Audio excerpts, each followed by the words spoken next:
The lobby's air conditioning is too cold for someone who's barely slept in the last 30 hours. Serenity grips the strap of her carry-on bag, the leather slipping from the sweat on her palm, and focuses on the gleam of the sign ahead. Yoon Healthcare and Tech Conference, redesigning life expectancy. Banners with upward trending graphs, smiling faces with smartwatches on their wrists, slogans about total control of your health. Control. The word almost makes her laugh. Her cell phone vibrates for the 4th time in 2 minutes. An email notification from the remote client, another urgent question about user flows. Below the inbox, a red warning icon, the blood test result she hasn't fully opened. She knows what the doctor said. Severe anemia, alarming ferritin levels, clear signs of exhaustion. You need to stop, he repeated. She came to the other side of the world. Does that count as stopping? The Korean announcements echo in the marble hall, full of consonants she still stumbles over. People in dark suits, heels, badges with names ending in Min, Jun, He. The smell of expensive coffee wafts from a sophisticated kiosk, and her body can no longer distinguish hunger from anxiety. Her vision starts to get granular at the edges. The phone screen blurs, the letters dance. Coffee. I just need coffee, she thinks, taking the first step towards the kiosk. The floor seems farther away than it should. The sound fades, as if someone had turned down the volume on the world. She feels her heart race, and at the same time, a weight in her limbs, as if she's walking through water. A gray pillar appears to her left. She reaches out to steady herself, but misses by a few inches. Her body breaks the silent pact it always held with her, to endure. Across the hall, Yoon Seung-min exits a private elevator, surrounded by 2 directors and Choi Jin-woo, who holds a tablet with the afternoon's presentation. The numbers still swirl in Seung-min's mind.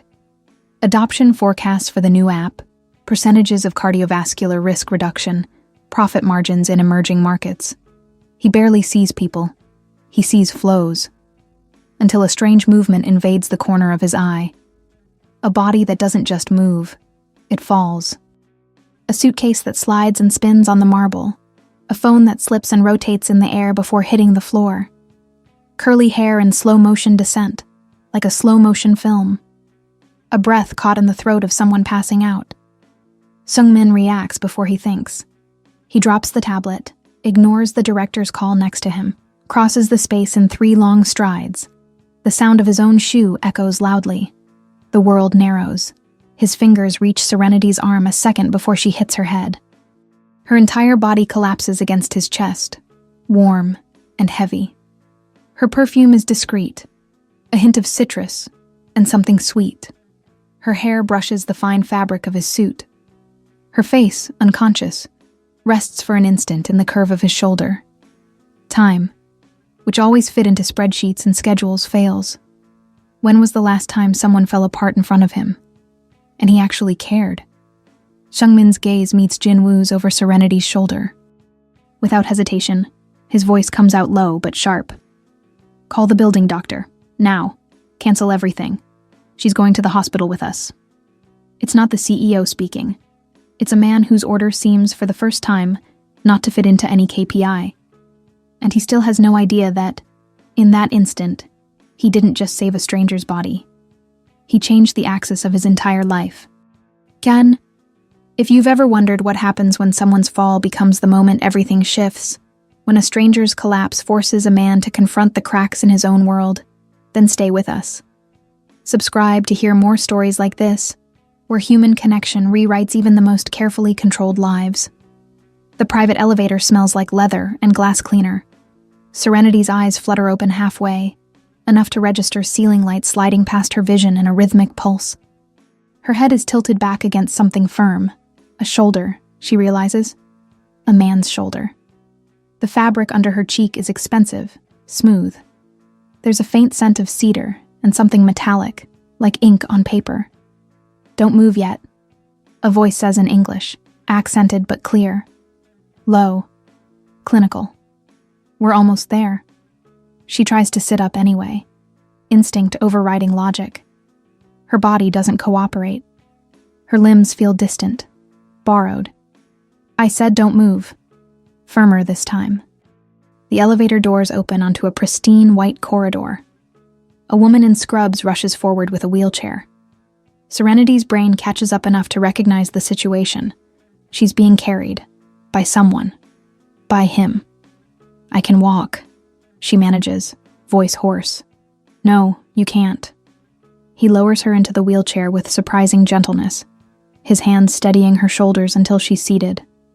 His eyes meet hers for the first time. Dark, sharp, unreadable. You collapsed in the middle of a public lobby. You're not walking anywhere until a doctor clears you. She wants to argue. The words stick. He straightens, adjusting his suit jacket with one efficient motion, and turns to the nurse. Run a full panel. Dehydration, blood work, vitals. I want results within the hour. The nurse nods quickly, the kind of obedience that comes from recognizing authority. Serenity watches him. This stranger who speaks like someone used to being obeyed. He's tall, angular, the kind of face that belongs on magazine covers. There's a thin silver ring on his little finger, a tablet tucked under his arm. Who are you? She asks. He pauses. For a second, something flickers across his expression. Surprise, maybe, that she doesn't know. Then it's gone. Yoon Seung-min. He hands her a business card, printed in both Korean and English. CEO, Yoon Healthcare and Tech. And you are? Serenity Robinson. She takes the card with fingers that still tremble slightly. Look, I appreciate the rescue, but I'm fine. Just jet lag. I don't need... You need medical attention. He cuts her off, not unkindly, but with the finality of someone who doesn't negotiate. You stopped breathing for 3 seconds before I reached you. That's not jet lag. Her chest tightens. She wants to tell him he's wrong, that she's handled worse, that she doesn't need some corporate executive playing hero. But the room tilts a little when she tries to stand, and the nurse's hand is already on her arm, guiding her down the hall. Seung-min follows at a measured distance. She catches his reflection in the glass wall, phone to his ear, speaking rapid Korean, his free hand gesturing in controlled, precise movements. He looks like someone who solves problems for a living, who turns chaos into data. And right now, she realizes, she's the problem he's decided to solve. The examination room is small, sterile, and far too bright. Serenity sits on the edge of the paper-covered table, an IV drip taped to her arm, while a doctor with kind eyes reviews her chart. Nurse Kang Hee-jin stands nearby, adjusting the saline bag with the easy competence of someone who's done this 1,000 times. Your ferritin is at 18, the doctor says gently. Normal range starts at 50. You're severely anemic. When was your last full meal? Serenity tries to remember. Yesterday, maybe. And before that? I don't know. 2 days? Hye-jin winces. The doctor doesn't look surprised, just tired. You're also dehydrated. Blood pressure is low, signs of acute stress. Ms. Robinson, your body is running on fumes. I know. She does. She's known for weeks. I just needed to get through this trip. Then I'll rest. You'll rest now. The voice comes from the doorway. Seung-min steps inside without waiting for permission, Jin-woo close behind him. Cancel my afternoon meetings. Reschedule the board call. Jin-woo's eyes widen. Sajang-nim, the quarterly review. I said cancel it. There's a beat of silence. Jin-woo nods and slips out, phone already in hand. The doctor glances between Serenity and Seung-min, clearly reading a dynamic she doesn't understand yet, and excuses himself with a quiet bow. Hee-jin lingers, checking the IV one more time. You're lucky he was there, she murmurs in English, nodding toward Seung-min. Most people would have just called security. Lucky, Serenity echoes. It doesn't feel like luck. It feels like being caught. When they're alone, Seung-min pulls a chair close and sits, elbows on his knees, fingers steepled. He studies her the way someone might study a broken machine. Analytically, looking for the point of failure. You're a UX researcher, he says. It's not a question. She blinks. How do you... Your business card. It was in your bag. He gestures to her belongings, neatly arranged on the counter. You specialize in human behavior and digital health interfaces, and you went through my things. I needed to know who you were, in case you didn't wake up. His tone is matter of fact, like this is reasonable. You're here for the conference. Was. I think I missed it. You did. He leans back, still watching her. Why come to Seoul if you're this exhausted? The question lands harder than it should. Because she couldn't stay home. Because rest felt like failure. Because if she stopped moving, she'd have to face the fact that she'd spent 3 years burning herself to ash for a career that didn't love her back. Why does anyone come to a conference? She deflects. Networking, learning, free coffee. His mouth almost twitches. Almost. You need to stay in Seoul for at least 3 days. Doctor's orders. You need iron infusions, rest, and monitoring. I have a hotel. The budget kind with no room service and vending machine coffee. She narrows her eyes. You really did go through my stuff. I'm thorough. He stands, smoothing his jacket. You'll stay at the company guest house. Private, quiet, medical staff on call. No arguments. I don't take charity. It's not charity. It's liability. His gaze sharpens. You collapsed in my building during my event. If something happens to you, it reflects on my company. Consider it risk management. She should be offended. She is offended. But there's something almost refreshing about his bluntness, the absence of false warmth. He's not pretending to care. He's just managing the situation. Fine, she says. 3 days? Then I'm gone. 3 days, he agrees. He moves toward the door, then pauses. Ms. Robinson, your body gave you a warning today. Next time, it might not give you the chance to hear it. The door clicks shut behind him. Serenity stares at the space where he stood, her pulse still unsteady. She doesn't know yet that 3 days will stretch into 3 weeks, that the man who carried her out of the lobby will become the axis around which her entire world tilts, that the company she's about to enter carries a history that will shatter everything she thought she knew about second chances.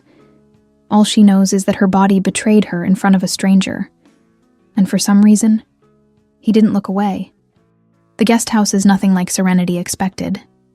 It's a mid-rise building tucked into a quiet Gangnam side street, modern but understated, with floor-to-ceiling windows and furniture that looks like it came from an interior design magazine. Her room is on the 5th floor, a queen bed with crisp white linens, a desk overlooking the city, a small kitchenette stocked with herbal teas and vitamin-enriched snacks. There's a folder on the desk. She opens it to find a printed schedule. Iron infusion appointments, meal delivery times, a contact number for Nurse Kang. At the bottom, in precise handwriting, rest is not optional. YSM. She should be grateful. She is in a complicated way. But there's something unnerving about being managed so efficiently, like she's a project someone's optimizing. Her phone buzzes, a message from her mother. Mom, how's Seoul? Did you make it to the conference? Serenity stares at the screen. She could tell the truth, that she passed out in a corporate lobby and is now essentially under house arrest by a CEO who treats kindness like a business transaction. But her mother has enough to worry about. Chronic pain, medical bills, the ghost of the factory job that broke her body years ago. Serenity. It's good. Busy. Learning a lot. I'll call soon. She sets the phone down and closes her eyes. The exhaustion is still there, a heavy, bone-deep thing that no amount of sleep seems to touch. A knock at the door startles her. She opens it to find Jin Woo, holding a garment bag and a small box. Ms. Robinson. He bows slightly. Sejang Neem asked me to bring these. Tomorrow you'll meet with the UX team. He thought you might want something appropriate. She takes the bag, suspicious. Inside is a tailored blazer in soft charcoal, a silk blouse, and well-cut trousers. The box holds a pair of sleek black heels. He bought me clothes? Jinwoo looks mildly uncomfortable. He instructed his assistant to arrange it. He thought, given the circumstances, you might not have packed for a business meeting. She almost laughs. It's absurd. Also accurate. Her suitcase contains jeans, sneakers, and exactly one nice shirt that's now wrinkled beyond salvation. Tell him thank you, she says, because manners still matter. And tell him I'll reimburse him. Jinwoo's expression suggests this is not a battle she'll win. I'll pass along the message. The meeting is at 10. A car will pick you up at 9:30. He leaves. Serenity closes the door and stares at the clothes. They're her size. The style is professional but not generic, chosen by someone who paid attention. She's not sure whether to be impressed or unsettled. Maybe both. The next morning, the company headquarters is even more intimidating in daylight. Glass and steel, the Yoon Healthcare and Tech logo glowing in blue above the entrance. Inside, the lobby is full of employees moving with choreographed efficiency, everyone dressed like they're auditioning for a corporate drama. Jinwoo meets her at reception and guides her to the 11th floor. The UX department is open plan, filled with monitors displaying wireframes and user journey maps. A group of designers clusters around a standing desk, arguing in Korean about button placement. Seungmin's office is at the far end, separated by frosted glass. He's on the phone when they arrive, pacing in front of a wall-sized screen showing app analytics. He gestures for her to sit. She does, taking in the space. Minimal, organized, no personal photos. Just awards, framed articles, and a small potted plant that looks suspier well-maintained than anything she's ever owned. He ends the call and turns to her. You look better. I had iron pumped into my veins and slept for 12 hours. It's amazing what basic care does. His mouth quirks. Sarcasm. Good. That means you're recovering. He sits across from her, pulling up a presentation on his tablet. I want to hire you. She blinks. Excuse me? As a consultant. 4 weeks. You'll audit our health monitoring app, conduct user research, and deliver recommendations. Standard consulting rate plus accommodation and medical support. You don't even know my rate. I looked it up. It's fair. I'll double it. She stares at him. You can't just decide that. I already did. He slides the tablet toward her. On screen is a contract, already drafted, her name filled in. You're good at what you do. I need someone who understands how real people interact with health technology. Someone who won't just tell me what I want to hear. And you think that's me because I passed out in your lobby? I think that's you because you're still alive despite ignoring every warning your body gave you. You understand the user who doesn't have time to be sick. That's the majority of our market. He leans forward. 4 weeks. Then you go home with enough money to actually take the sabbatical you need. It's a good offer. Too good. Which means there's a catch. Why me? She presses. You have an entire department. My department builds what I tell them to build. They're brilliant, but they think like engineers. You think like someone who's lived in the gap between what technology promises and what it actually delivers. His gaze is steady. I want that gap closed. You can help me do it. She should say no. She came to Seoul to escape work, not dive deeper into it. But the truth is, she needs the money. And there's something compelling about the challenge, about the chance to actually shape something, instead of just critiquing it from the outside. 4 weeks, she says. But I set my own schedule. No 18-hour days. And if my health gets worse, I walk. No questions. Agreed. They shake on it. His hand is warm, his grip firm, but not crushing. Professional. Welcome to Yoon Healthcare and Tech, Ms. Robinson. Call me Serenity. Serenity. He tests the name, the syllables careful in his mouth. Then you should call me Seungmin. We'll be working closely. She doesn't know yet just how closely, or how much that proximity will cost them both. The first week is a controlled burn of meetings, workshops, and user interviews. Serenity sits in on product reviews, watches designers argue over color palettes, and interviews actual users, people who downloaded the app and either loved it or deleted it within days. The patterns emerge quickly. The app is technically flawless. It tracks steps, heart rate, sleep cycles, calories, hydration. It sends reminders, generates reports. syncs with wearables. It does everything it's supposed to do. And users hate it.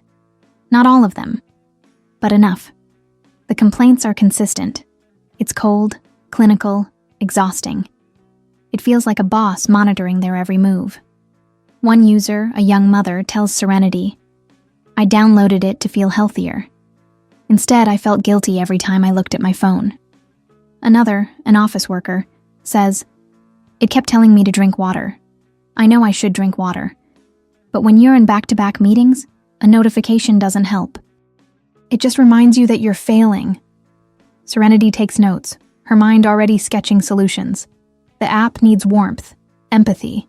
It needs to feel like a companion, not a surveillance system. She presents her findings to the UX team in a conference room that smells like expensive coffee and stress.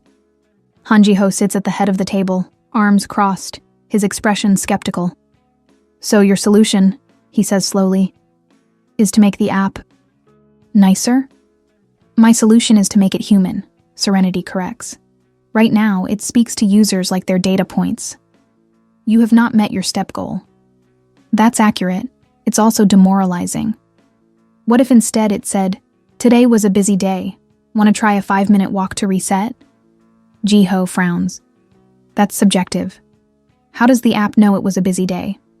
Context, calendar integration, movement patterns. If someone's been stationary for 6 hours, the app can infer they're working. It's not hard. It's imprecise. It's empathetic. She leans forward. People don't want precision when they're exhausted. They want to feel seen, understood. Your app is technically perfect, but it has no soul. The room goes quiet. Ji-ho's jaw tightens. A junior designer looks like he wants to applaud, but doesn't dare. Shung-min, who's been silent until now, speaks from the back of the room. "Show me a prototype." Serenity turns. He's leaning against the wall, arms folded, his gaze steady on her. "A rough wireframe," he continues. "I want to see what soul looks like in a user interface." She nods. "Give me 3 days." "You have 2. She almost smiles. "Then I'll need access to your design tools, and coffee. A lot of coffee. Jin-woo will set it up."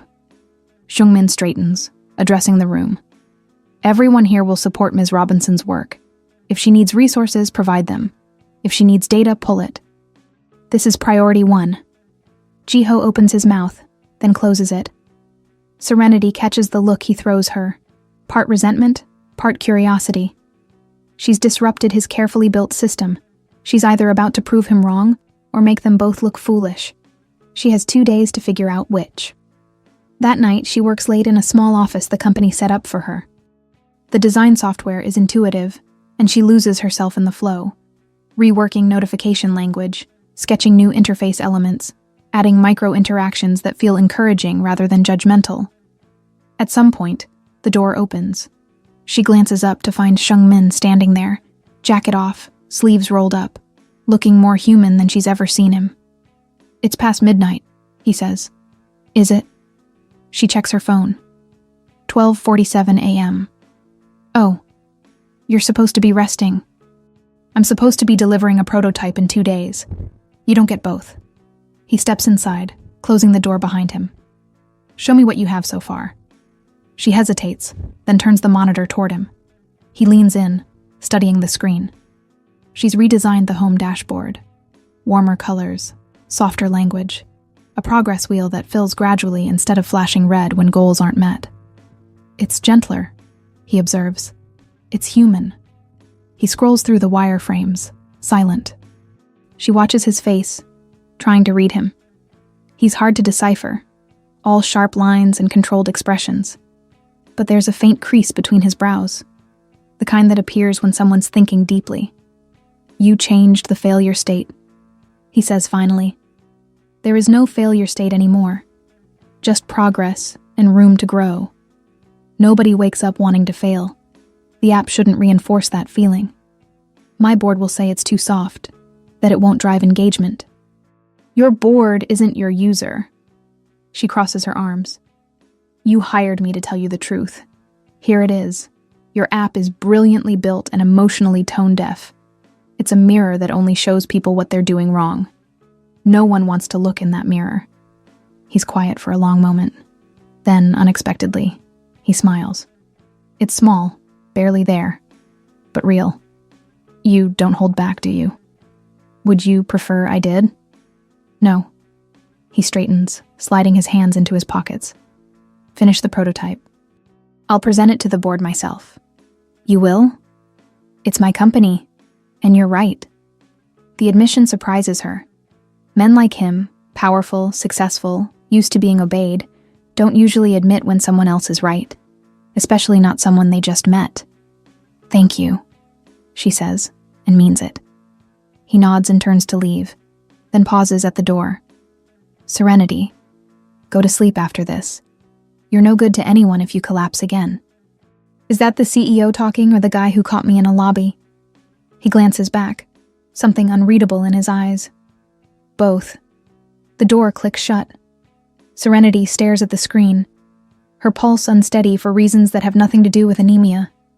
She saves her work, shuts down the computer, and heads back to the guest house. But sleep doesn't come easily, because she's starting to realize that the distance she needs to keep from Yoon Sung-min is shrinking. And she's not sure either of them knows how to stop it. The prototype presentation happens in a glass-walled boardroom on the top floor, with a view of Seoul that looks like something out of a film. The board members arrive in waves, executives in tailored suits, a few older men and women who carry themselves with the kind of authority that doesn't need to announce itself. Yoon Mi-suk is the last to enter. She's smaller than Serenity expected, but her presence fills the room. Silver hair cut sharp as a blade, a navy hanbok-inspired blazer, and eyes that take in everything with surgical precision. Sajangnim. She greets Sung-min with a slight bow, formal even in family. Her gaze flicks to Serenity. And this is our consultant. Serenity Robinson, Sung-min says smoothly. UX researcher. She's led the audit of our health monitoring app. Mi-suk's expression doesn't shift. I look forward to hearing what you found, Ms. Robinson. The words are polite. The tone suggests she's already decided this is a waste of time. Serenity connects her laptop to the projector. The screen lights up with her redesigned interface. She walks them through it. New language, empathetic notifications, progress indicators that celebrate small wins instead of highlighting failures. Current version, she says, pulling up a side-by-side comparison. User opens the app after a stressful day. The first thing they see, you missed your step goal. You are 3,000 steps behind. Red text, exclamation point, immediate failure. She switches to her prototype. New version, same scenario. You've moved 4,500 steps today. Great start. Want to add a short walk before bed? Green text, encouraging, forward-looking. One of the board members, an older man with steel gray hair, speaks up. The current version is accurate. If a user hasn't met their goal, we should inform them. Inform, yes. Shame, no. Serenity meets his gaze. Your data shows that users who see failure messages are 30% more likely to stop using the app within a month. You're not motivating them. You're driving them away. Jiho, sitting near the back, shifts uncomfortably. He built the current interface. This isn't just feedback. It's a public dissection of his work. Mi-suk leans forward. Ms. Robinson, our app is designed to encourage discipline. Health requires consistency. If we soften the messaging too much, users may become complacent. With respect, Chairwoman Yoon, that's not what the research shows. Serenity pulls up a data slide. User interviews, app retention rates, feedback surveys. 82% of users described the app as stressful or guilt-inducing. Only 36% said it made them feel healthier. You're not building discipline. You're building resentment. The room goes still. Sung-min's face is unreadable, but his fingers tap once against the table, a small tell. Discipline, Serenity continues, her voice steady, doesn't come from fear of failure. It comes from feeling supported, from small, achievable wins that build confidence. Your app right now? It's a drill sergeant. What users need is a coach. Mi-suk's gaze sharpens. And you believe a few kind words will change behavior? I believe that people are more likely to take care of themselves when they don't feel like they're constantly failing. Yes. There's a beat of silence. Then Seung-min speaks. We'll pilot the new design. Limited release, 2,000 users, A/B test against the current version. 4 weeks. If retention improves, we roll it out fully. Mi-suk turns to him. Seung-min. It's a sound proposal, Aunt. His tone is respectful but firm. And the data supports it. We test, we measure, we decide. She holds his gaze for a long moment, then inclines her head. Very well. 4 weeks. The meeting ends. Board members file out, a few nodding politely at Serenity, others ignoring her entirely. Jiho lingers near the door, his expression tight. That was well done, he says quietly, even if it made me look incompetent. That wasn't my intent. I know. He adjusts his glasses. But it's what happened. I built that interface based on what I was told users needed. Turns out, I should have asked them instead. There's no bitterness in his voice, just exhaustion. Serenity recognizes it, the fatigue of someone who's been trying to do everything right and keeps getting it wrong. The pilot's a good compromise, she offers. It's politics. He almost smiles. But yes, it's also smart. He leaves. Serenity gathers her laptop, aware that Seung-min is still in the room, standing by the window with his back to her. You handled my aunt well, he says without turning around. Did I? She doesn't respect people who bend. You didn't. Serenity joins him at the window, looking out over the city. She's protective of you, and the company. She raised me after my father died. She taught me how to lead, how to make hard decisions. His voice is quiet, almost distant. How to survive when everything's falling apart. It's the first personal thing he's shared. Serenity doesn't push, just waits. My father died of a heart attack, he continues. No warning. He was 53, healthy, ran marathons. One day he was fine. The next he was gone. He finally looks at her. That's why I built this company. To make sure no one else has to lose someone without warning. To give people control. She hears the weight behind the words. The grief that never quite healed. Control's an illusion, though, isn't it? Maybe, but it's a comforting one. Is it? Or is it just exhausting? He doesn't answer. And in that silence, Serenity realizes that the man who controls everything is terrified of the one thing he can't predict. Loss. Thank you, he says finally. For the work. For pushing back. Just doing my job. No. You're doing more than that. He meets her eyes. You're making me question whether I've been building the right thing all along. Before she can respond, his phone buzzes. He glances at the screen, and the warmth in his expression shuts down like a door closing. I have another meeting. Jinwoo will send the pilot details. He leaves without another word. Serenity stands alone in the empty boardroom, the city sprawling below, and wonders what it costs someone to hold the weight of a company, a legacy, and a grief that never ended, and whether she's about to become part of that weight. 3 weeks in, and Seoul has started to feel less foreign. Serenity knows which subway line gets her to Gangnam fastest, which cafe near the hospital makes the best Americano, and how to bow just enough to be polite without feeling like she's performing. Nurse Kang Hae-jin has become something close to a friend. They grab lunch between Serenity's iron infusions, and Hee-jin teaches her Korean food etiquette, how to hold chopsticks properly, why you never pour your own drink, the difference between jjigae and guk. You're looking better, Hee-jin observes one afternoon over bibimbap. More color in your face, less like a ghost. Serenity laughs. High praise. I'm serious. When you first came in, I thought you were going to collapse again any second. Hee-jin stirs her soup thoughtfully. You work for Yoon Healthcare now, right? Consulting for them. Temporary. Still, that's impressive. They're one of the biggest companies in Korea. She hesitates. Also one of the most intense. Intense how? The CEO, Yoon Seung-min. He's brilliant. Everyone knows that. But he's also... She searches for the word. Cold, efficient. People say he treats everything like a business problem, even relationships. Serenity thinks of the man who carried her out of the lobby, who canceled meetings to make sure she was safe, who listens when she challenges him. He's not that simple. Hyejin gives her a long look. You like him. I respect him. That's not what I said. Serenity focuses on her food, unwilling to examine that observation too closely. Because the truth is, she does like him, more than is wise. And she's not sure when professional respect started feeling like something heavier. Her phone buzzes, an email from an address she doesn't recognize. The subject line, "You should know the truth." She opens it, frowning. Inside is a single PDF attachment, no message. Everything okay? Hyejin asks. Yeah, just work stuff. She doesn't open the attachment until later, back at the guest house. When she does, her blood goes cold.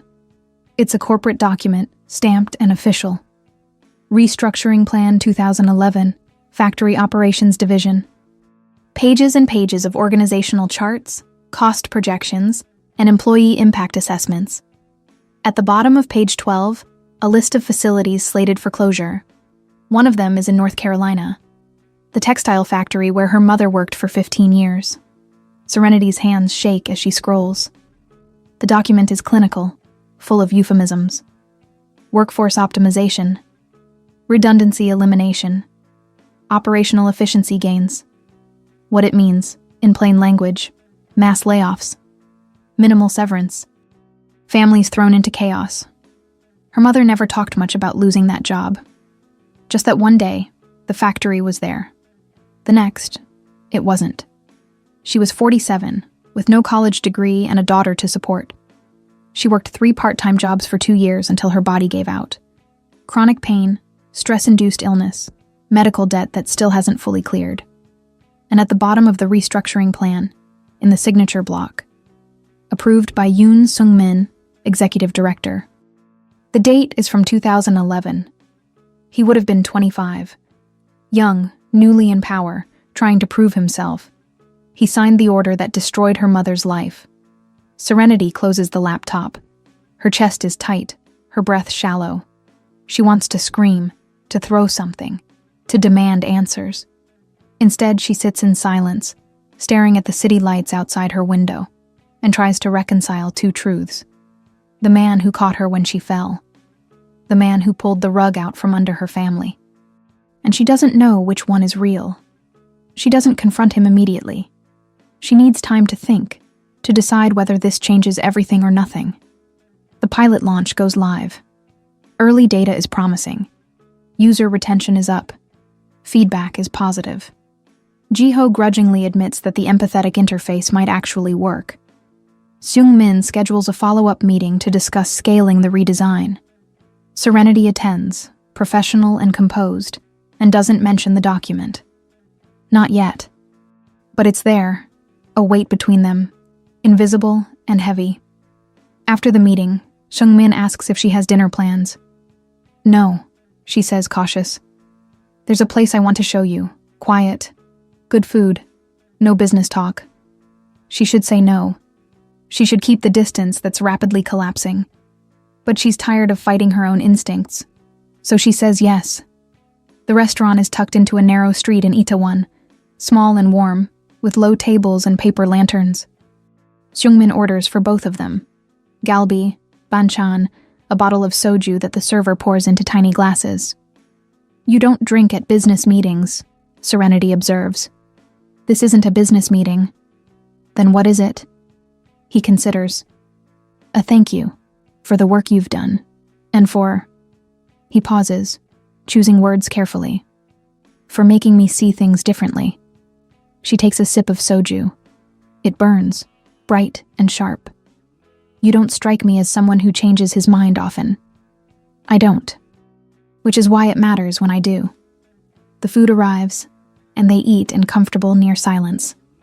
It's strange how easy it is to be around him when the walls come down. He's still controlled, still precise, but there's a softness at the edges. Small jokes, a quiet laugh, the way he refills her glass without asking. Can I ask you something? She says, setting down her chopsticks. Of course. Your father. You said he died suddenly. Is that really why you built this company? To control the unpredictable? He's quiet for a long moment. Yes, but also because I needed something to focus on that wasn't grief. Work became the only thing that made sense. He looks at her. I think you understand that. Using work to avoid feeling. She does. Too well. What happens when the work runs out? I don't know. I've never let it. That's not sustainable. Neither is ignoring your health until you collapse in a public lobby. She almost smiles. Touché. They finish the meal. Outside, the street is alive with nightlife, laughter, music, the warm glow of restaurant windows. Seungmin's driver is waiting, but he waves him off. Walk with me. They wander through the neighborhood, past street vendors and late-night cafes. Seoul at night feels different. Louder, brighter, more alive. Serenity is acutely aware of how close he's walking. Close enough that their hands almost brush. I have a question for you, he says. Fair's fair. Why did you really come to Seoul? She could deflect. But honesty feels safer than evasion. I was running away. From work, from expectations. From the fact that I'd spent 3 years in a relationship with someone who saw me as a project, not a person. She kicks a pebble down the sidewalk. I thought if I came somewhere completely new, I could figure out who I was outside of all that. And have you? I'm getting there. He stops walking. They're standing under a streetlight, the city humming around them. I don't see you as a project, Serenity. Then what do you see? His gaze is steady, intense. Someone brave enough to fall apart and keep going. Someone who challenges me. He stops, the control reasserting itself. Someone I'm glad I caught. Her heart is pounding. She should step back. She should remember the document, the factory, the name at the bottom of the page. But right now, standing under the streetlight with him looking at her like she's something fragile and fierce at once, all she can think is, what if I let myself fall again? Seungmin. Her phone rings. The spell breaks. She glances at the screen. Her mother. I should take this. He nods. I'll wait. She steps aside, answering. Hey, Mom. Serenity, honey, I'm sorry to call so late. Her mother's voice is tight with pain. I'm at the ER. My back went out again. They're keeping me overnight for observation. Serenity's chest constricts. What do you need? Nothing. I'm fine. I just wanted you to know in case you tried to call. A pause. You sound out of breath. Are you okay? I'm fine, just walking. In Korea? At night? Be careful, baby. I will. I'll call you tomorrow. She hangs up, and the weight of reality crashes back. Her mother in the ER. The factory that ruined her body. The man who signed the order. Seungmin steps closer. Is everything all right? My mom's in the hospital. His expression shifts immediately to concern. Do you need to fly back? No, it's chronic. She'll be okay. She looks at him, and suddenly the distance between who he was and who he is feels unbridgeable. I need to go back to the guest house. Of course. I'll have the driver. I'll take the subway. Serenity, please. He doesn't argue. Just nods, the walls going back up. If you need anything, I know. She walks away before she changes her mind, before she asks the question that's burning in her chest. How could you? Because she's not ready for the answer. Not yet. The next day, Serenity buries herself in work. The pilot data comes in strong. 23% increase in retention. User satisfaction scores up across every metric. Jiho presents the findings to the executive team, and for the first time, he credits her by name. Seungmin watches from across the room, his expression unreadable. After the meeting, she avoids him. Takes lunch at her desk. Leaves early. Ignores the messages from Jinwoo asking if she's available for a check-in. But avoidance only works for so long. 2 days later, Seungmin appears at her office door. You've been avoiding me, he says without preamble. I've been busy. Serenity. His voice is gentle but firm. What's wrong? She looks at him. This man who's been kind, attentive, frustratingly perfect in all the ways that matter now. And she can't hold it in anymore. Why did you approve the factory closures in 2011? He goes still. What? The restructuring plan. North Carolina, Ohio. 3 facilities in Korea. You signed off on all of it. She pulls up the document on her laptop, turns the screen toward him. My mother worked at the North Carolina plant. She lost her job, her health insurance, everything. And you signed the order. His face pales. He steps closer, reading the document, and she watches as recognition and something like horror crosses his expression. I remember this, he says quietly. I'm sure you do. Serenity. I was 25. My father had just died. The board, my aunt, told me the company was on the verge of collapse. That if we didn't cut costs immediately, we'd lose everything. Thousands more jobs. He looks at her. I thought I was saving the company. You were. At the cost of people like my mother. I know. His voice cracks, just slightly. I've known for years. That decision, it's one of the things I regret most. Regret doesn't pay medical bills. No, it doesn't. He sinks into the chair across from her, and for the first time he looks small, breakable. I was young, and I was desperate, and I made a choice that hurt people. I can't undo that. But I've spent the last 14 years trying to build something better. To make sure the company I lead now doesn't treat people as expendable. Is that why you built the health division? Guilt? Partially. Also because I realized that profit without humanity is just destruction in a suit. She wants to stay angry. It would be easier. But she can see the truth in his eyes, the genuine remorse, the weight he's carried. I don't know how to reconcile this, she admits. The man who caught me. The man who signed that document. They feel like different people. They are, and they're not. He leans forward, hands clasped. I can't change the past, but I can take responsibility for it. Tell me what you need. Compensation for your mother? A public apology? I'll do it. I don't want your money. Then what do you want? I want you to mean it. Not because it's good PR, but because you actually understand what you did. I do. I swear I do. She searches his face and finds no deception. Just exhaustion, regret, and something raw. My mother's been in chronic pain for years, she says quietly. She can't work full-time.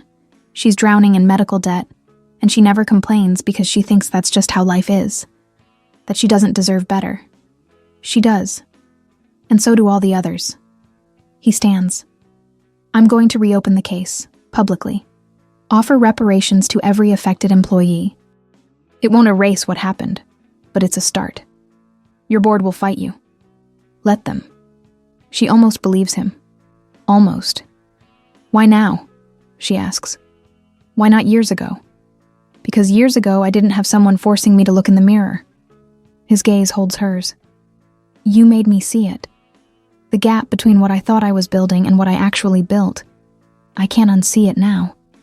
The air between them is charged, fragile. She wants to reach for him. She wants to run. I need time, she says finally, to think about all of this. Take all the time you need. He leaves.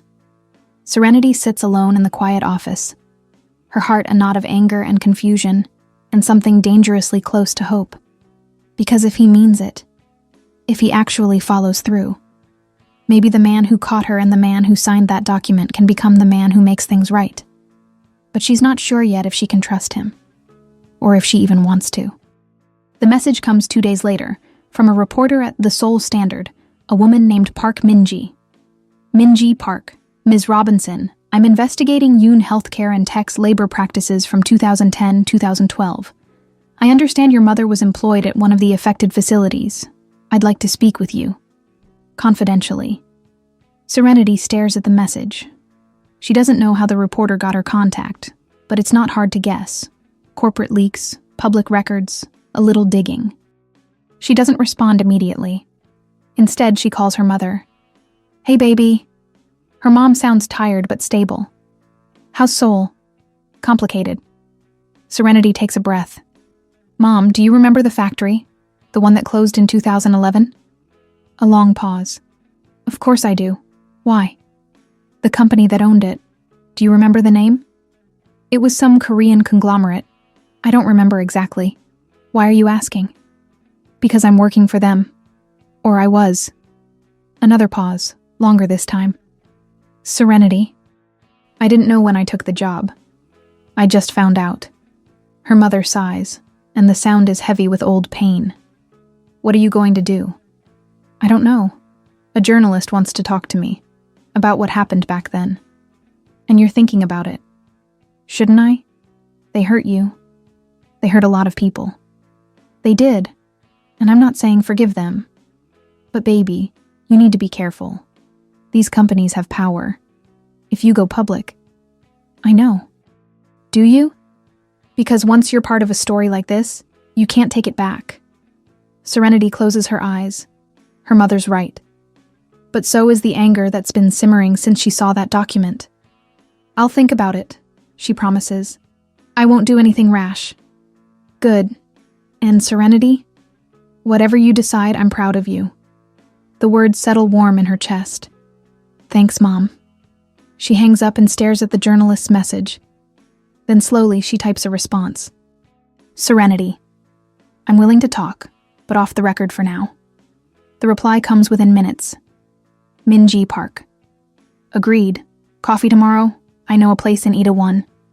Serenity. Send me the address. The cafe is small, tucked into a side street, the kind of place where expats and locals mix without pretense. Minji is already there when Serenity arrives. A woman in her mid-30s, sharp eyes, a recorder on the table that's currently off. Thank you for meeting me, Minji says in perfect English. I know this isn't easy. It's not. Serenity sits, ordering a latte from the server. What exactly are you investigating? Labor practices during the 2011 restructuring. I've been digging through documents, interviewing former employees. The picture that's emerging isn't pretty. Minji leans forward. Yoon Healthcare and Tech made billions in the years following those closures. Meanwhile, the workers they laid off received minimal severance, some as little as 2 weeks' pay for 15 years of service. Serenity's jaw tightens. My mother was one of them. I know. And I'm sorry. Minji's voice is genuine. But here's the thing. This story matters. Not just because of what happened, but because Yoon Healthcare positions itself as a company that cares about people's well-being. The hypocrisy is staggering. Seung Min, the CEO, he's offered to reopen the case, to provide reparations. Minji's eyebrows rise. Did he? That's new. When? 2 days ago, after I confronted him. And you believe him? Serenity hesitates. I want to. That's not the same thing. Minji pulls out a folder, sliding photos across the table. Factory workers, tired faces, protest signs. These are people whose lives were destroyed. Some lost their homes, others their health. One man committed suicide 6 months after being laid off. She taps the photo. His name was Kim Jae-sung. He worked for Yoon for 23 years. Serenity's stomach turns. I didn't know. Most people don't. The company buried it, paid the family to stay quiet. Minji's gaze is steady. I'm not trying to manipulate you, but you have a platform here. You're working inside the company. If you speak up, people will listen. And if I don't, then the story runs without you. But it'll be weaker, less personal. Minji sits back. I'm giving you a choice, Ms. Robinson. Use your voice, or let this stay buried. Serenity looks at the photos, faces that could be her mother's, stories that could be her family's. The anger is still there, sharp and hot. But so is something else. The memory of Seung Min's expression when he said, I've known for years. That decision. It's one of the things I regret most. I need 24 hours, she says finally. Take it. But Serenity? Minji's voice softens. Don't let him charm you into silence. Powerful men are very good at making you believe they've changed. It's holding them accountable that actually creates change. Serenity leaves the cafe with Minji's words echoing in her head. She walks for an hour, past shops and restaurants, letting Seoul's chaos drown out her thoughts. By the time she gets back to the guest house, she knows what she has to do. But that doesn't make it any easier. That night, Serenity drafts an email to Minji. She writes and deletes it 3 times. Finally, she settles on, "I'll talk. On the record. But I want to see what Seungmin does first. If he follows through on reparations, the story should reflect that. If he doesn't, I'll tell you everything." Minji's response is immediate. "Fair enough. 1 week. Then we go to print either way." Serenity closes her laptop and lies back on the bed, staring at the ceiling. She's given Seungmin a deadline he doesn't know about. A test he has no idea he's taking. She should tell him. It would be fair. But fairness, she's learned, is a luxury the powerful rarely extend to anyone else. The next morning, Jin-woo appears at her door with a message. "Sajang-nim requests your presence at a board meeting, 10 a.m. Serenity frowns. "I'm not on the board." "He wants you there anyway." Jin-woo's expression is carefully neutral. He's making an announcement. The boardroom is tense when she arrives. Yoon Mi-suk sits at the head of the table, her face carved from stone. The other board members whisper among themselves, tension crackling in the air. Seungmin stands at the front, a presentation queued up behind him. When he sees Serenity, something flickers in his eyes. Gratitude, maybe, or nerves. She takes a seat near the back, silent. "Thank you all for coming on short notice," Seungmin begins. His voice is steady, controlled. "I'm here to propose something that will be controversial." Mi-suk's lips thin. "Seungmin, we discussed this. I'm reopening the 2011 restructuring case." He clicks to the first slide. Factory photos, employee lists, the same data Serenity saw in the leaked document. "We're going to contact every affected employee and offer reparations. Full severance packages, healthcare coverage for those who lost it, and a formal apology." The room explodes. Board members talk over each other, voices rising. "This will cost millions. It sets a dangerous precedent. We followed the law. We don't owe them anything. Enough." Mi-suk's voice cuts through the chaos. The room falls silent. She stands, her gaze locked on Seungmin. "Nephew, step outside with me. Now." It's not a request. Seungmin follows her out. Through the glass walls, Serenity watches them argue. Mi-suk's gestures sharp and cutting, Seungmin's stance rigid but unyielding. She can't hear the words, but she doesn't need to. The body language says everything. After 10 minutes, they return. Mi-suk's expression is glacial. "The board will vote on this proposal," she announces. "Those in favor of reopening the case and providing reparations, raise your hand." Seungmin raises his immediately. 2 other board members, younger, more progressive, follow. That's 3 out of 9. Those opposed. 6 hands go up, including Mi-suk's. "The motion fails," she says, sitting down with finality. This meeting is adjourned. Board members file out quickly, avoiding Seungmin's gaze. Serenity stays seated, watching as he gathers his materials with mechanical precision.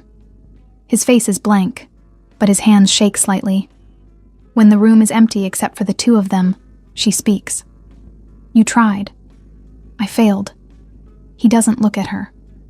"I told you I'd make it right. I couldn't even get it past my own board. So what now?" He finally meets her eyes. "I don't know." It's the first time she's heard him admit uncertainty. It makes him seem more human and more lost. "There's another way," she says slowly. "What?" "Go around them. Make the announcement yourself. Personally contact the affected families. Use your own money if you have to. That would be..." He stops. "Career suicide. Mi-suk would see it as insubordination. The board could remove me." "I know." She stands, moving closer. "But you said you wanted to make it right. This is how.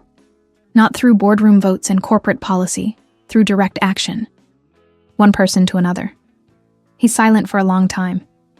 Then, "You're asking me to choose between the company and my conscience. I'm asking you to choose what kind of man you want to be."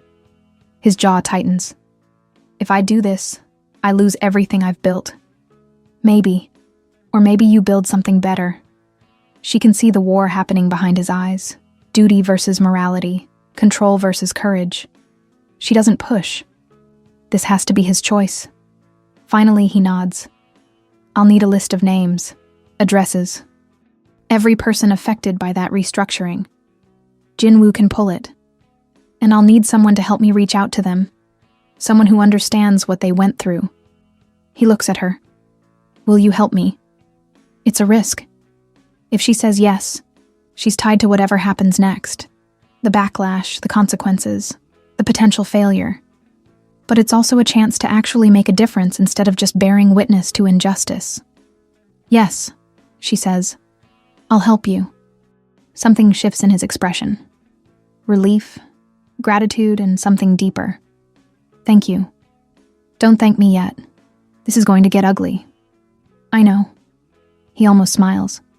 "But at least I won't face it alone."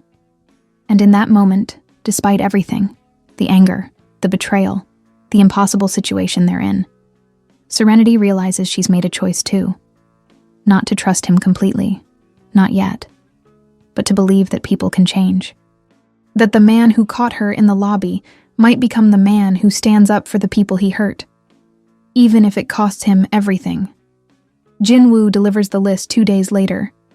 473 names. Factory workers, administrative staff, maintenance crews. People whose lives were upended by a single decision made in a boardroom they never entered. Serenity and Seung-min work through them methodically. They start with current addresses, cross-referencing public records and social media. Some people have moved, others have passed away. Each name is a story, a life interrupted. They divide the work. Seung-min drafts personal letters, each one slightly different, acknowledging specific details. Years of service, department, the abruptness of the closure. Serenity reviews them, adding softer language where his clinical precision creeps in. "You can't say operational necessity," she tells him, marking up a draft. "It sounds like a board memo." "What should I say?" "The truth. That it was wrong. That you were trying to save the company but you sacrificed people to do it. That you're sorry." He rewrites it. She approves. They work late into the night, the office empty except for the two of them, and the city lights stretching to the horizon.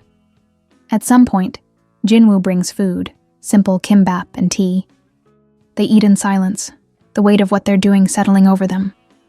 "My father would hate this," Seung-min says quietly. Serenity looks up. "Why?" "He built this company from nothing, fought for every contract, every expansion. He believed in ruthless efficiency. The strong survive, the weak adapt or fail." He sets down his tea. He would see this as weakness, as putting sentiment above survival. "And what do you see it as?" "Necessary." He meets her gaze. "I've spent 14 years proving I could lead like him. Maybe it's time I prove I can lead differently." There's a vulnerability in his voice that catches her off guard. This isn't the CEO speaking. It's the son, still trying to escape his father's shadow. "For what it's worth," she says, "I think this takes more strength than any boardroom decision ever could." He doesn't respond, but something in his eyes softens. They finish the letters at 3 a.m. 473 envelopes, each one signed personally by Seung-min. Each one containing an apology, an offer of reparations, and a phone number to call if they want to talk. "What happens when your aunt finds out?" Serenity asks as they seal the last envelope. "She'll be furious. The board will demand my resignation." He leans back in his chair, exhaustion written in every line of his face. But they can't undo the letters once they're sent. "You're really willing to lose all of this?" "I'm willing to try to be the kind of person who deserves to keep it." He looks at her. "You made me see that. That power without accountability is just another form of violence." The words hang between them, honest and raw. Serenity feels something shift in her chest, the last of her anger giving way to something more complicated. Respect. admiration, and maybe, despite everything, the beginning of forgiveness. "We should get some sleep," she says. "Tomorrow's going to be difficult. Tomorrow's going to be hell," he corrects. But there's a faint smile on his lips. They leave the office together, the box of letters between them. In the lobby, the same lobby where she collapsed weeks ago, they pause. "Thank you," he says, "for staying, for helping with this. Thank you for doing it." He steps closer, and for a moment she thinks he might kiss her. The air between them is charged, heavy with possibility. But he just nods, a slight bow, and heads for his car. Serenity watches him go, her heart doing complicated things she's not ready to name. Then she takes the subway back to the guest house, the city humming around her, and tries not to think about how many lines she's crossed tonight, or how many more she's willing to cross for him. The letters go out on a Wednesday morning. By Thursday afternoon, the press has the story. CEO bypasses.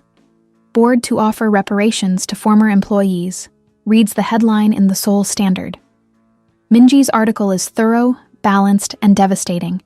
She includes quotes from workers who received letters, photos of the old factories, and a timeline of the company's profitability compared to the poverty many former employees fell into.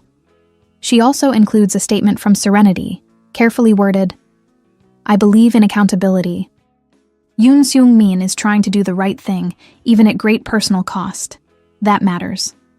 The response is immediate and polarized. Social media explodes, half praising Seung-min's courage, half accusing him of a publicity stunt. Business analysts call it financial suicide. Former employees post tearful videos, thanking him, cursing him, demanding more. And Yoon Mi-suk calls an emergency board meeting. Serenity isn't invited this time. But Jin-woo texts her updates. Jin-woo. She's demanding his resignation. Jin-woo. He's refusing. Jin-woo. They're voting now. Serenity paces her office, unable to focus on anything else. Her phone rings. Minji. "You saw the story," the journalist says. "I did. How do you feel about it?" "Terrified. Hopeful. I don't know." "Good. That means it's real." Minji pauses. "For what it's worth, I think he means it. Not every CEO would risk this much. I hope you're right." Another text from Jin-woo. "He survived. Barely. 4 votes to keep him, 3 to remove, 2 abstentions. He's staying." Serenity exhales, relief flooding through her. But the relief is short-lived. Because an hour later, Seung-min appears at her door, and he looks like he's been through a war. "You stayed," she says. "I stayed." He sinks into a chair. But Mi-suk made it clear. "One more move like this, and she'll have the votes to remove me. The board is watching everything I do now." "You knew that would happen. Knowing it and living it are different things." He rubs his face. "I just spent 2 hours being told I'm destroying my father's legacy, that I'm weak, sentimental, blinded by..." He stops. "By what?" His eyes meet hers. "By you." The words land heavy. Serenity's breath catches. "They think you've influenced me," he continues, "that I'm making these decisions because of personal feelings rather than business sense. And have I? Influenced you?" "Yes." No hesitation. "But not in the way they think. You didn't manipulate me. You just showed me a mirror, and I didn't like what I saw." She doesn't know what to say. Because the truth is, she's influenced him too. Her anger, her questions, her refusal to let him hide behind corporate speak. She made him confront himself. And somewhere along the way, he stopped being the man who hurt her family and became the man she believes in. "What happens now?" she asks. "I follow through. Every person on that list gets their reparations. I set up a fund, managed independently, so the board can't touch it. And I keep leading, carefully, knowing that every decision I make is being scrutinized." That sounds exhausting. It is. He stands. But it's better than the alternative, which is going back to the person I was before I met you. The admission hangs between them, vulnerable and true. Serenity stands too, closing the distance between them.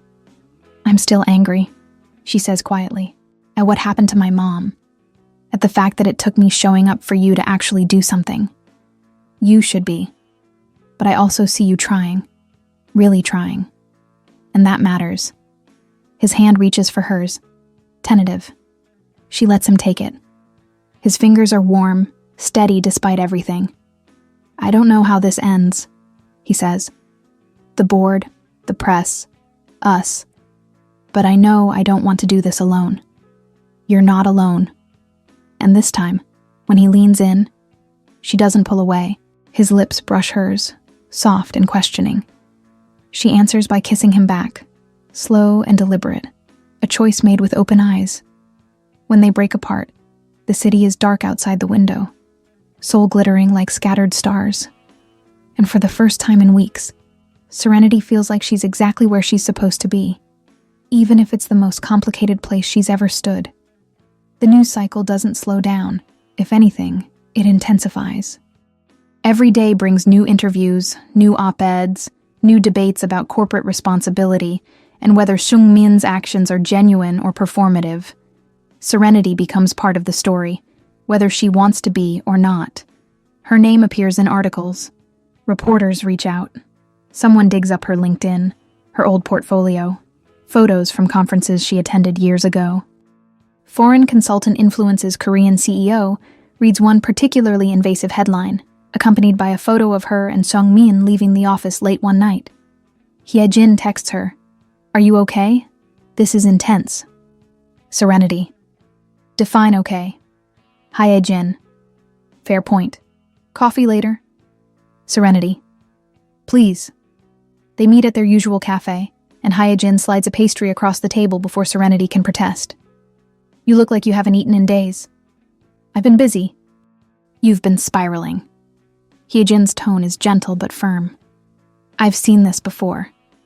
People who throw themselves into work to avoid dealing with feelings. It doesn't end well. I'm not avoiding feelings. I'm just navigating them, while also being in the middle of a media storm and dating your boss. Serenity winces. We're not dating. It's complicated. Complicated how? He kissed you. You kissed him back. That sounds pretty straightforward.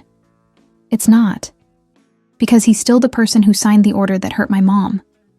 And I'm still the person who can't forget that. Hye-jin's expression softens. Can I tell you something? As someone who works in a hospital funded by his company? Go ahead. Yoon Seung-min is not perfect, but he's one of the few CEOs I've seen who actually listens when you tell him something's wrong. Last year, nurses here were working 18-hour shifts. We complained for months. Nothing changed. She stirs her coffee. Then he visited, saw someone collapse from exhaustion, and changed hospital policy within a week. Mandated shift caps, hired more staff, increased pay. He did that? He did. And he didn't make a press release about it, just fixed it. Hye-jin meets her gaze. I'm not saying you have to forgive him, but I am saying he's trying to be better. And that's rare. The words settle in Serenity's chest, loosening something tight. Because maybe that's what matters. Not whether someone's past is spotless, but whether they're willing to face it and change. That evening, Seung-min invites her to his apartment for the first time. It's in a high-rise in Gangnam, minimalist and expensive, exactly what she expected. But there are small signs of humanity, books on the shelf, a half-finished puzzle on the coffee table, photos of his father on the mantel. I don't usually bring people here, he says, handing her a glass of wine. Why did you bring me? Because I'm tired of meeting in offices, and because I wanted you to see. He gestures vaguely. This. The parts of me that aren't the CEO. She looks around, taking it in. You do puzzles. When I can't sleep, it helps quiet my mind. And you kept photos of your father. I did, even though looking at them is hard. He sits on the couch, and she joins him. I spent so long trying to live up to his memory that I forgot to question whether his way was the only way. Do you think he'd be proud of you now? No. The answer is immediate, honest. but I think I'm finally okay with that. They sit in comfortable silence, the weight of the past few weeks settling between them. Then Sung-min speaks again, his voice low. I need to tell you something. About the restructuring. Serenity tenses. Okay. I knew it would hurt people. I knew. But at the time, I told myself it was necessary, that I was saving the company, protecting thousands of other jobs. I convinced myself that the ends justified the means. He looks at her. But the truth is, I was terrified. Of failing. Of losing the company my father built. Of proving that I wasn't strong enough to lead. So I signed the order, and I buried the guilt, and I moved forward. And now I realize that strength isn't about making hard decisions without feeling them. It's about feeling them and still trying to do better. His hand finds hers. I can't change what I did, but I can own it. And I can spend the rest of my career making sure I never prioritize profit over people again. Serenity studies him. This man who's risked everything to make amends, who's chosen integrity over comfort. And she realizes that forgiveness isn't a single moment. It's a process, a series of choices to see someone as they are now, not just as they were. I believe you, she says quietly. His eyes widen slightly. You do. I do. Not because you've said the right things, but because you've done them. She squeezes his hand. That doesn't erase the past, but it gives us somewhere to go from here. He exhales, relief and gratitude written across his face. I don't deserve you. Maybe not, but you're stuck with me anyway. He laughs, and the sound is unguarded, genuine. Then he pulls her closer, and she lets him, resting her head on his shoulder as the city lights flicker outside. For the first time in a long time, Serenity feels like she can breathe. A week later, Serenity's mother flies to Seoul. It's a surprise. Sung-min arranged it, covering the flights and accommodations without telling Serenity. She only finds out when Jinwoo picks her up with an extra passenger in the car. Mom. Serenity stares in disbelief as her mother steps out, smiling despite the obvious pain in her movements. Surprise, baby. Her mother hugs her, and Serenity holds on tight, blinking back tears. How? Your boss called me, her mother says. Said he wanted to meet me in person, to apologize. I figured I should let him. Sung-min arranged a private meeting in a quiet conference room. No press, no cameras. Just the three of them, a translator on standby, and a pot of tea that no one touches. Ms. Robinson, Sung-min begins, his voice steady but his hands clasped tight. I owe you an apology. 14 years ago, I made a decision that cost you your job, your health, and your security. I told myself it was necessary. But that doesn't make it right. And it doesn't erase the harm I caused. Serenity's mother listens, her face unreadable. When he finishes, she's quiet for a long moment. You were young, she says finally. That's not an excuse. No, but it's context. She leans forward. Mr. Yoon, I'm not going to lie and say I'm not angry. I am. I spent years in pain, financially and physically, because of that decision. But I also see what you're trying to do now. The letters, the reparations, the risks you're taking. She glances at Serenity. And I see how much my daughter believes in you. That counts for something. Sung-min's jaw tightens, emotion flickering across his face. I've set up a reparations fund. You'll receive full compensation. What you would have earned if you'd kept your job until retirement, plus medical coverage for as long as you need it. That's generous. It's the minimum. She nods slowly. Then I accept. Not because it fixes everything, but because it's a start. They shake hands, and Serenity watches two people from completely different worlds find a fragile, tentative peace. It's not perfect, but it's real. That night, the three of them have dinner at a traditional Korean restaurant. Seung-min explains each dish, and Serenity's mother tries everything with good-natured curiosity. They talk about small things: food, travel, the strange beauty of Seoul at night. At one point, Serenity's mother leans over and whispers, "He's a good man, baby. Complicated, but good." I know. You love him? Serenity hesitates. Then, I'm getting there. Her mother smiles. Good. You deserve someone who sees you, really sees you. Later, back at the guest house, Serenity's phone buzzes with a news alert. She opens it, and her breath catches. Yoon Healthcare and Tech launches Independent Reparations Fund. $50 million allocated for former employees. The article details everything. The fund's structure, the independent oversight board, the commitment to transparency. And at the bottom, a quote from Seung-min. I cannot undo the past, but I can take responsibility for it. This is not charity. It is accountability. Serenity shows her mother, who reads it slowly, then nods. He did it. He actually did it. He did. And in that moment, Serenity realizes that the man who caught her in the lobby has become something more.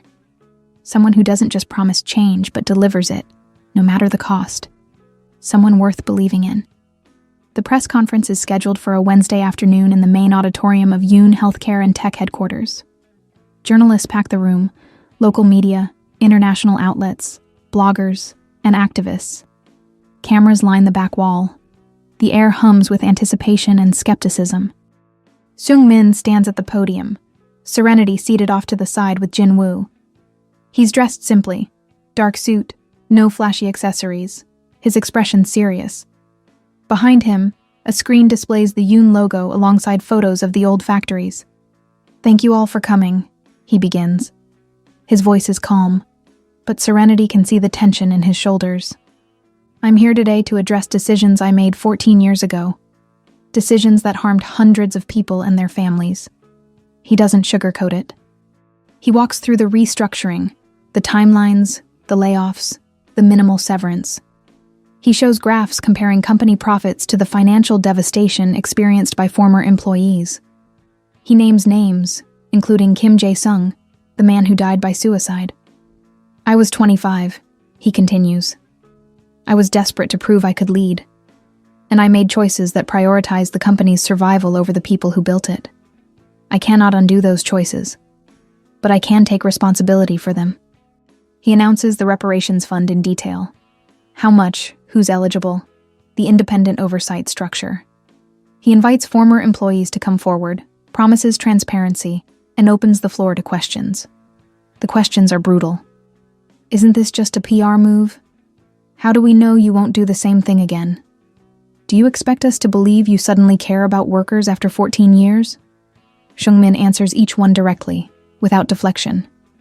I can't prove my intentions with words. Only with sustained action. Hold me accountable. If I fail, call me out. I won't hide from it. One journalist stands. Mr. Yoon, your board reportedly opposed this fund. Why go against them? Because they were wrong. And I was wrong to consider their approval more important than doing what's right. Another voice. Your aunt, Chairwoman Yoon Mi-suk, has publicly stated that this decision undermines company stability. What do you say to that? Seung-min pauses. When he speaks, his voice is measured. I love and respect my aunt. She taught me how to lead, but we disagree on this. And I've chosen to prioritize the people we hurt over the board's comfort. The room buzzes. Reporters type furiously. Cameras flash. Finally, someone asks, what do you hope to achieve with this? Seung-min looks directly into the camera. I hope to prove that a company can be profitable and ethical. That accountability isn't weakness, it's leadership. And that it's never too late to try to make things right. The conference ends. Seung-min steps away from the podium, and Serenity meets him backstage. He looks exhausted, his face drawn. How was it? He asks. Honest, painful, necessary. He nods. Mi-suk is furious. She's already released a statement distancing herself from the decision. Does that surprise you? No, but it still hurts. She takes his hand. You did the right thing. I hope so. He exhales slowly. Because there's no going back now. Over the next 2 weeks, Seung-min meets with former employees in person. One by one, they come to the company headquarters. Some angry, some tearful, some cautiously hopeful. Serenity sits in on many of the meetings, a quiet presence, offering support when things get tense. She watches as Seungmin listens to stories of hardship, mortgages lost, marriages strained, children who had to drop out of college. He doesn't defend himself. He just listens, apologizes, and asks what they need. One man, a former factory supervisor named Lee Dong-hyun, arrives with his adult daughter. He's in his 60s, his hands scarred from years of manual labor. "I worked for your father," Lee says, his voice thick with emotion. 20 years. He shook my hand once, told me I was invaluable. Then you signed a paper and I was gone. Seungmin bows deeply. "I'm sorry. Truly. Sorry doesn't feed my family. No. But I hope this helps." He slides an envelope across the table. A check for the full reparations amount, plus a personal note. Lee opens it, reads the amount, and his daughter gasps. "This is what you're owed, plus interest." Lee stares at the check, then at Seungmin. Tears stream down his face. "Why now? After all this time?" "Because I finally understood that I couldn't move forward while carrying this weight. And because someone showed me that accountability matters more than reputation." Lee nods slowly. "I don't forgive you, not yet. But I see you're trying. That's something." They shake hands. When Lee leaves, Seungmin sits in silence for a long time, his face buried in his hands. Serenity moves closer, resting a hand on his shoulder. "You're doing the right thing. It doesn't feel like enough. It's not. But it's something. And for people like Lee, it's everything." By the end of the month, 312 families have accepted reparations. The fund has paid out over $30 million. Media coverage shifts, from skepticism to cautious praise. Business analysts note that company stock has dropped slightly, but employee morale within the company has surged. And slowly, grudgingly, the board begins to accept that Seungmin's approach might actually work.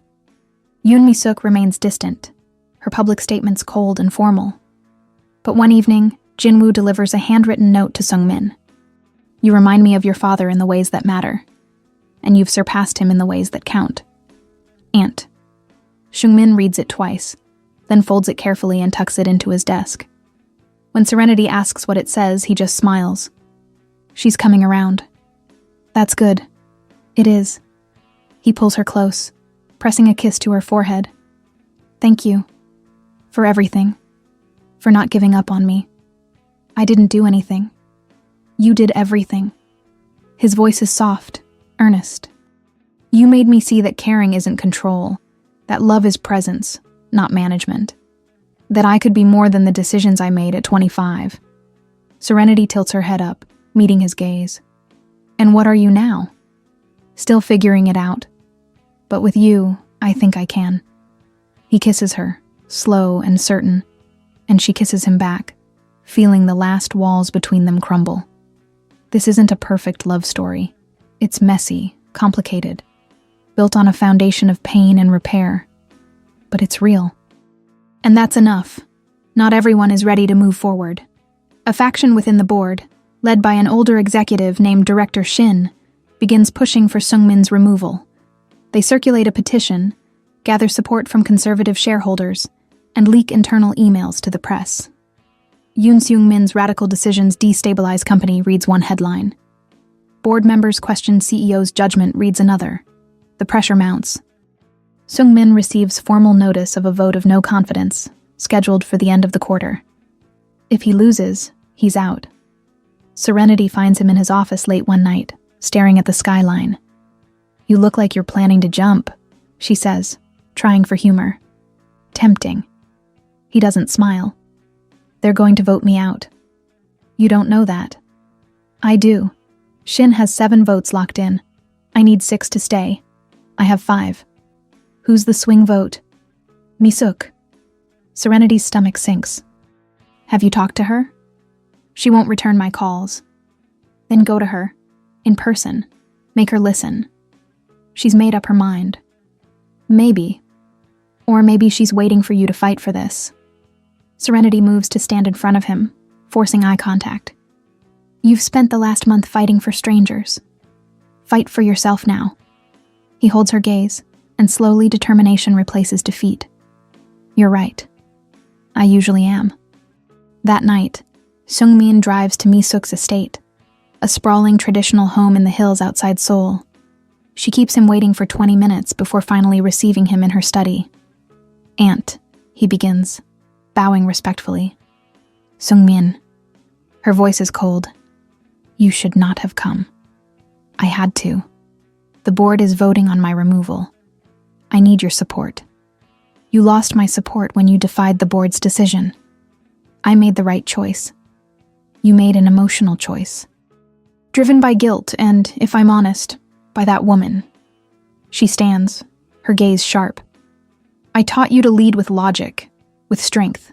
You've abandoned both. No. I've learned that strength without humanity is just cruelty. He steps closer. Aunt, you raised me. You taught me to survive, to fight, to never show weakness. And I'm grateful. But I can't lead like that anymore. It's destroying me. So you'd rather destroy the company? I'd rather build something worth keeping. His voice is steady, firm. The old way, the way Father led, the way you taught me, it works. But it leaves bodies behind, and I'm done stepping over them. Mi-suk's expression flickers. Your father would be disappointed in me, I know, but I'd rather disappoint his memory than betray my conscience. Silence stretches between them.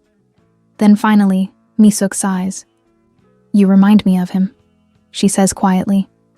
Not in the ways I expected, but in the ways that matter. She returns to her seat. I will vote to keep you. On one condition. What? You stop apologizing for choosing integrity. You lead boldly, and you prove that a company can thrive while doing good. No more doubt. No more second-guessing. Seung-min bows deeply. Thank you, Aunt. Don't thank me yet. You still have a company to save. The vote happens on a cold Friday morning.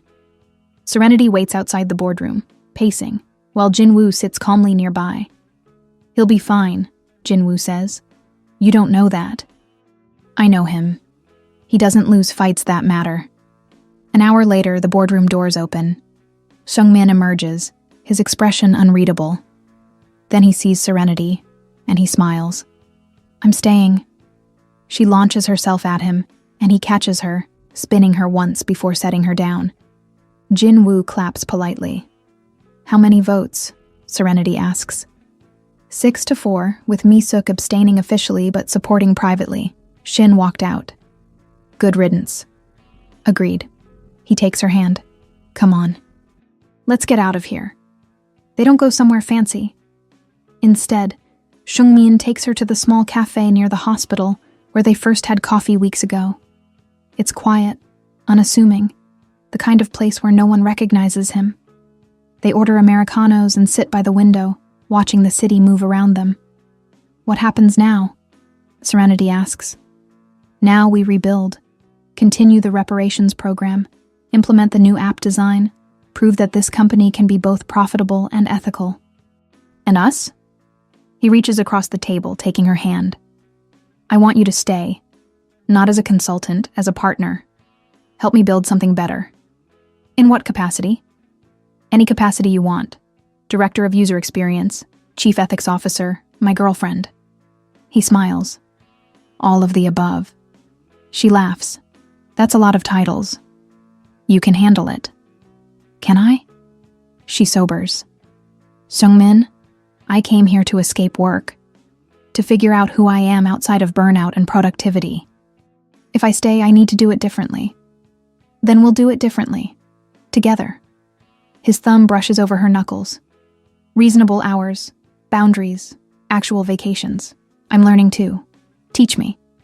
She studies him, this man who's fought his board, his family, and his own past to become someone better. And she realizes that staying isn't about going back to who she was. It's about building who she wants to be. With someone who sees her, supports her, and believes she deserves rest as much as ambition. Okay, she says. I'll stay. His smile is bright, unguarded. Yeah? Yeah, but I have conditions. Name them. 1. I work 4 days a week. Fridays are mine. Done. 2. No more 18-hour days. For either of us. Agreed. 3. You teach me to solve that puzzle on your coffee table. He laughs. That's your third condition? It is. I've been curious. Deal. He leans across the table and kisses her, soft and sure, and she feels herself settle into something that feels like home. The next few months are a study in balance. Serenity officially joins Yoon Healthcare and Tech as Director of User Experience and Ethics, a newly created role that gives her the authority to challenge decisions and advocate for users. She works closely with Jiho, who's become a genuine ally, and together they overhaul the company's product development process to center human needs alongside technical innovation. Seungmin continues the reparations program, meeting personally with families, expanding the fund's scope, and implementing new labor policies across the company. He's exhausted most days, but there's a lightness to him now, a sense of purpose beyond just survival. And their relationship deepens. They move slowly, deliberately, building trust through small moments, shared meals, late-night conversations, weekend trips to quieter parts of Korea. Serenity meets more of his world, friends, colleagues, even Misuk, who thaws incrementally. One evening, they're at Seungmin's apartment, working on that puzzle he promised to teach her. It's a landscape of Jeju Island, over 1,000 pieces. I'm terrible at this, Serenity mutters, trying to force 2 pieces together. You're impatient. He gently takes the pieces, finds the right fit, and clicks them into place. See? You just have to slow down. I'm not good at slowing down. I've noticed. He sets down the puzzle piece and looks at her. Can I ask you something? Of course. Why did you really stay? It wasn't just the job. She considers the question, turning it over. Because you made me believe that someone can change, that mistakes don't have to define you. And because, she meets his gaze, because I realized that I didn't want to figure out who I am without you. I wanted to figure it out with you. His eyes soften. I love you, Serenity. The words hang in the air, simple and enormous. She feels them settle in her chest, warm and sure. I love you too, she says. He kisses her, and the puzzle is forgotten as they lose themselves in each other, the city glowing outside the window like a promise. 6 months after Serenity collapsed in that lobby, they take their first real vacation together. Not a business trip, not a working retreat, an actual vacation. They choose Jeju Island, renting a small house near the coast. For 5 days, they disconnect. No emails, no board meetings, no press conferences, just the ocean, good food, and each other. Serenity teaches Seungmin how to relax, how to sit on the beach without planning the next 10 steps, how to nap in the afternoon without guilt, how to simply be present. This is strange, he admits one afternoon, lying on a blanket with the sun on his face. What is? Doing nothing. I keep thinking I should be working on something. That's because your brain is used to productivity as survival, but you're safe now. The company's stable. You're allowed to rest. He turns his head to look at her. How did I get so lucky? You caught me when I fell. That's got to count for something. He laughs, pulling her close. Best decision I ever made. On their last night, they sit on the beach watching the sunset. The sky is painted in shades of orange and pink, the waves lapping gently at the shore. I've been thinking, Seungmin says, about the future. Yeah? I want to expand the reparations model, make it permanent. Not just for past wrongs, but as ongoing practice. Every year, audit our labor practices, listen to employees, course correct when we're wrong. That's ambitious. I know, but I think it's necessary, and I want you to lead it.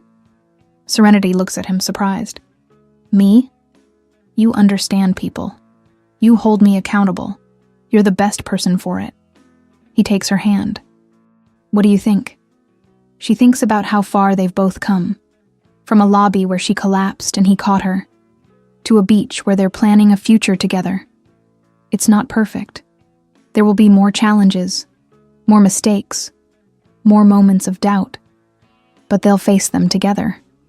I think, she says slowly, that's exactly the kind of work I want to do. He smiles, and it's the kind of smile that reaches his eyes, unguarded and full of hope. Then let's do it. They sit in silence as the sun dips below the horizon, painting the world in twilight. And Serenity realizes that this moment of quiet connection, of shared purpose, of love built on honesty and repair, is what she's been searching for all along.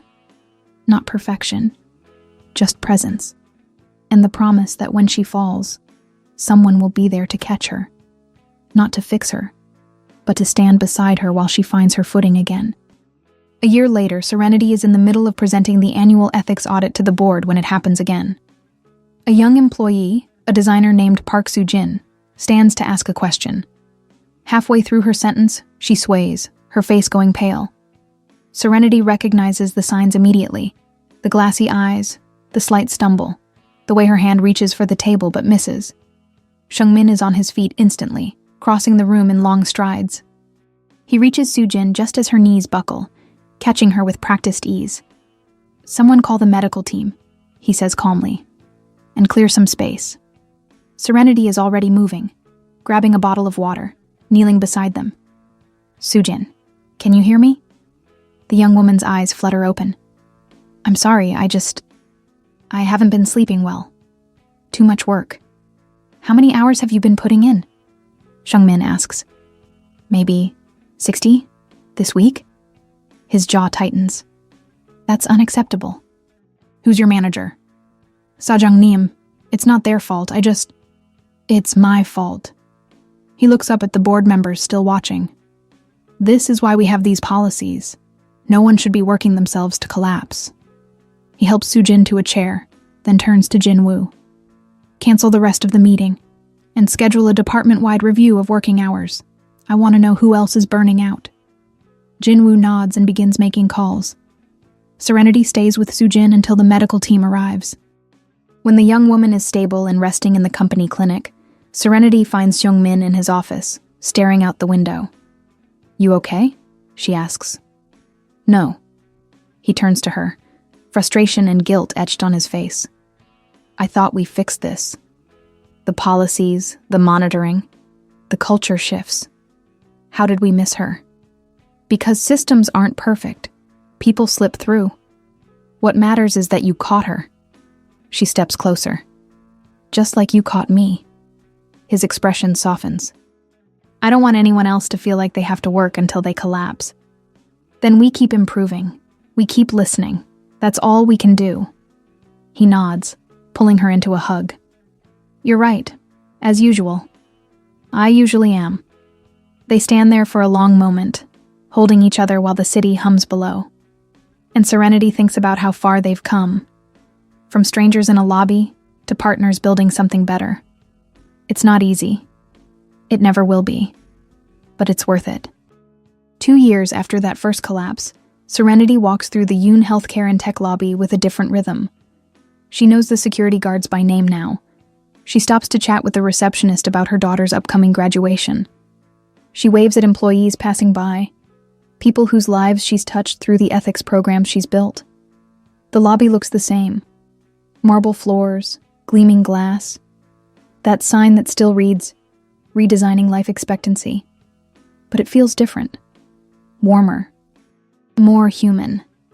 Seung-min meets her at the elevator, as he often does when they arrive separately.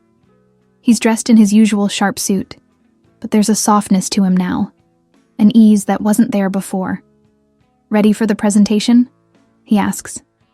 "Always." They're presenting the 2-year impact report to the board. Data showing improved employee well-being, reduced turnover, higher productivity, and yes, sustained profitability. The company is thriving, not despite the ethical reforms, but because of them. The presentation goes well. Even the more conservative board members nod approvingly at the numbers. Mi-suk, who stepped back from day-to-day involvement but still attends major meetings, catches Serenity's eye and gives a small approving nod. After, as they're packing up, Seung-min's phone buzzes. He glances at it and smiles. "What is it?" Serenity asks. Remember Lee Dong-hyun, the factory supervisor? Of course. His daughter just started a business. She's asking if we'd consider partnering with her company for supply chain work. Are you going to? If her proposal is solid, absolutely. He pockets his phone. Serenity, do you remember what you asked me that night at the restaurant about what happens when the work runs out? I remember. I think I finally have an answer. What's that? The work doesn't run out, but it changes. It becomes about building, not just surviving. About connection, not just control. He takes her hand. About love, not just duty. She smiles. That's a good answer. I learned from the best. They walk out of the boardroom together, through the hallways filled with employees who trust them, respect them, and believe in what they're building. They take the elevator down to the lobby, that same lobby where everything began. Serenity pauses at the spot where she collapsed 2 years ago. It seems like a lifetime ago now. She was a different person then. Exhausted, running, afraid to be vulnerable. Now she's still herself, but stronger. Not because she learned to endure alone, but because she learned to let someone stand beside her. Seung-min stops beside her, following her gaze. Thinking about that day? Yeah. How different everything is now. Do you regret it? Collapsing here, meeting me, all of this? She looks at him. This man who caught her, who changed for her, who built a life with her. Not for a second. He smiles, and it's full of warmth and promise. Good, because I have something to ask you. What? He reaches into his jacket pocket and pulls out a small velvet box. Serenity's breath catches. I know this lobby holds a complicated history for us, he says, his voice steady despite the emotion in his eyes. This is where you fell, where I caught you, where everything changed. He opens the box to reveal a simple, elegant ring, a single diamond set in platinum, understated and perfect. I want this to be where I ask you to choose me, consciously, completely. Not because you collapsed and I happened to be there, but because we built something worth keeping. Serenity's eyes fill with tears. Seung-min, I'm not the same man who signed that restructuring order. And you're not the woman who thought she had to carry everything alone. We changed each other. We made each other better. He takes her hand. Serenity Robinson, will you marry me? Around them, the lobby has gone quiet. Employees have stopped, watching. Someone has their phone out, recording. The receptionist has her hands pressed to her mouth. Serenity doesn't care about any of it. All she sees is him. The man who learned that strength means accountability, that love means presence, that catching someone isn't about controlling their fall, but standing beside them while they find their feet. Yes, she says, her voice clear and certain. Yes, I'll marry you. He slips the ring onto her finger, and then he's kissing her, and the lobby erupts in applause. People cheer, a few employees whistle, and Jinwoo, standing near the elevator, wipes his eyes with a tissue. When they break apart, Serenity is laughing and crying at the same time. You proposed in the same spot where I passed out? I told you I'm learning to do things differently, romantic gestures included. It's perfect, completely, ridiculously perfect. He pulls her close, pressing his forehead to hers. I love you. Every version of you. The one who collapsed, the one who challenged me, the one standing here now. All of you. I love you too. All of you. They stand there, in the middle of the lobby that started everything, surrounded by people who've become family. And Serenity realizes that this is what healing looks like. Not the absence of pain, but the presence of something stronger. Not forgetting the past, but building a future that honors it. She fell once in this lobby, and it nearly broke her. Now she's standing here, whole and loved and choosing to fall in a completely different way, into a life she never imagined, with a man who proved that change is possible. And it all started with a collapse, a catch, and the courage to believe that sometimes falling is how we learn to fly. Chafparian. Epilogue. The fall that built a future. 3 years later. The Yoon Healthcare and Tech Annual Conference has a different energy now. The theme is human-centered innovation, and the speakers include not just tech executives and healthcare professionals, but former factory workers, mental health advocates, and ethics consultants. Serenity stands backstage, adjusting her notes. She's the opening keynote this year, speaking about the intersection of corporate responsibility and personal well-being. Her mother is in the front row, healthy and smiling, sitting next to Hye-jin, who's now head of the hospital's wellness program. Seung-min appears beside her, straightening his tie. He's speaking later in the afternoon, presenting the company's 5-year sustainability plan.